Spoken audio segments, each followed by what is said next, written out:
Magandang tanghali mga kabay. So ito yung pangatlo ko na estimate mga kabay. So ang model nito mga kabay, Steel 311 Stanley Circular Saw.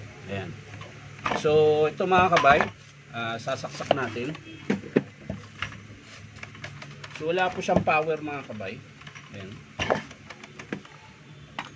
Hindi po siya nagana. So unahin muna natin sa kanyang switch mga kabay, tsaka cord. Tingnan natin.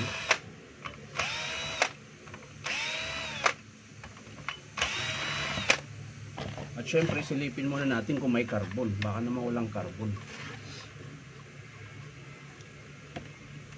So yan mga kabay, merong carbon. Bago pa yung carbon niya.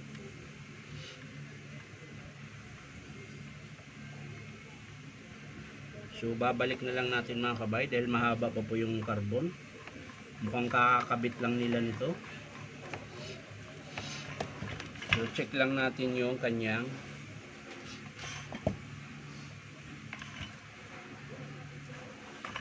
cord tsaka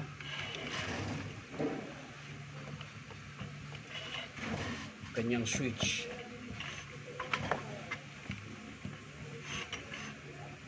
Okay, parang matigas. Hindi, wala na.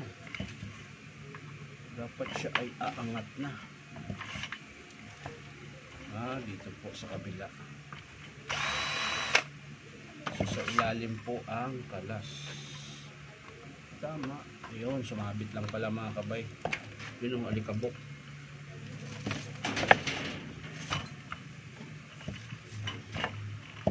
So ayan mga kabay, titisterin na lang natin yung kanyang cord muna. Ayan. Unahin natin sa cord kung nagana ba o hindi. Check muna natin yung tester. Ayan, gumagana mga kabay. So tester natin yung cord.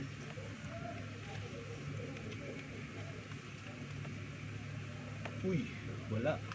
Kabila. Yun meron, yung blue, yung brown, wala. So tester naman natin yung sa field coil to mga kabay. Yan. So ibig sabihin gumagana yan. So check natin yung kanyang cord mga kabay. Check natin yung brown, bakit wala siyang contact. Ito po yung walang contact, yung brown. Ayun, putol mga kabay. Ayan. So, putol. Ayan. So, ang gagawin natin dyan mga kabay, puputulin natin. Ayan. Tingnan natin, baka dito lang ang sira. So, kung dito lang ang sira mga kabay, ay labor lang po yung babayaran ng customer.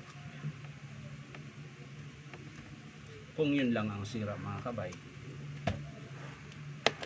So ito yung naputol mga kabay, oh, yung brown.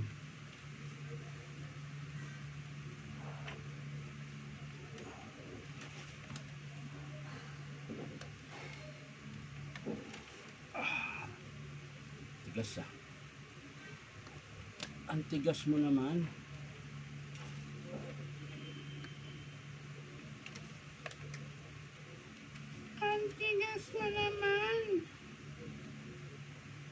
So yan mga kabay, sa mga gustong magpa-repair, punta lang po kayo dito sa Powerman Hardware, 530 T. Alonso, Santa Cruz, Manila. Yan. Hanapin nyo lang po yung DeWalt. Ayan. So dito po kami banda sa may malapit kami sa ilog mga kabay, sa Tituan Street. Bali na pagitnaan kami ng Ungpin tsaka Espileta. Alonso po, T. Alonso.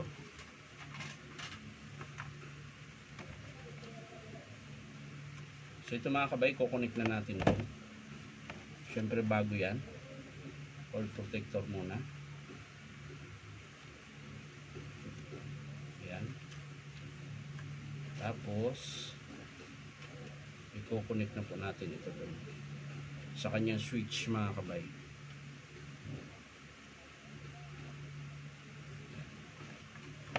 So kakalasin lang natin tong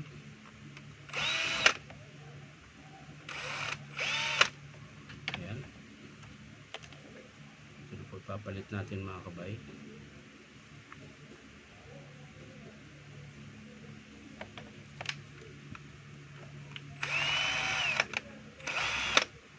Bakit ayaw? Ayaw niya.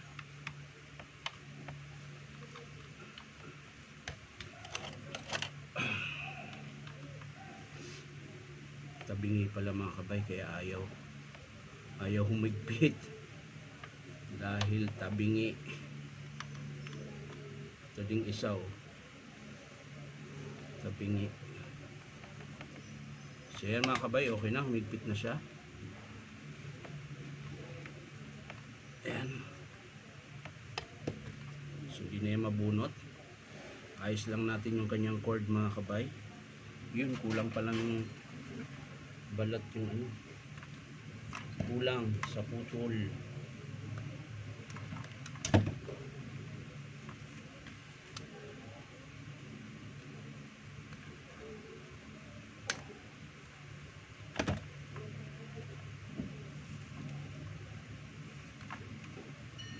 Yun. So ayos na mga kabay. So bago natin isara mga kabay, titesting muna natin na nakaganyan. Check lang natin yung bala, baka may tatamaan. So wala naman. So sasaksak natin ito mga kabay. Ayan.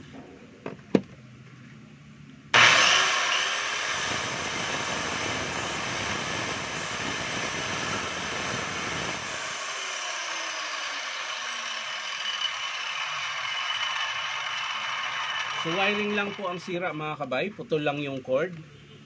So babalik na lang natin to. Ayan, dahil nagawa na po natin.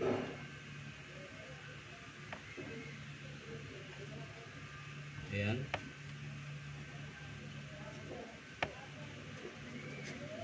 So sabi kasi ng customer kahapon nito mga kabay ay nagpalit sila ng carbon pero hindi pa rin gumana. So kaya pala bago yung carbon niya. Dahil meron pong putol yung kanyang cord. Ayan.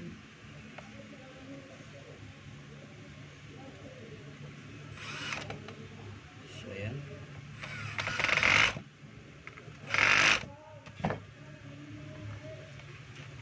Kailangan lang natin maayos yung kanyang wire mga kabay, baka maipit. Ayan. So balik na natin yung takip mga kabay. Ayan. So hihigpitan na natin.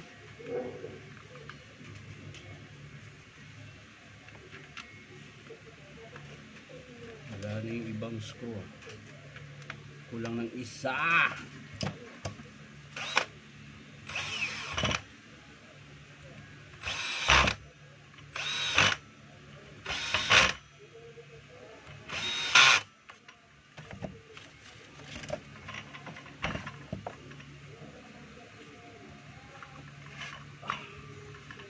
Tataas lang natin yung ano niya mga kabay, yung base para hindi po sasabit. So testing natin ulit.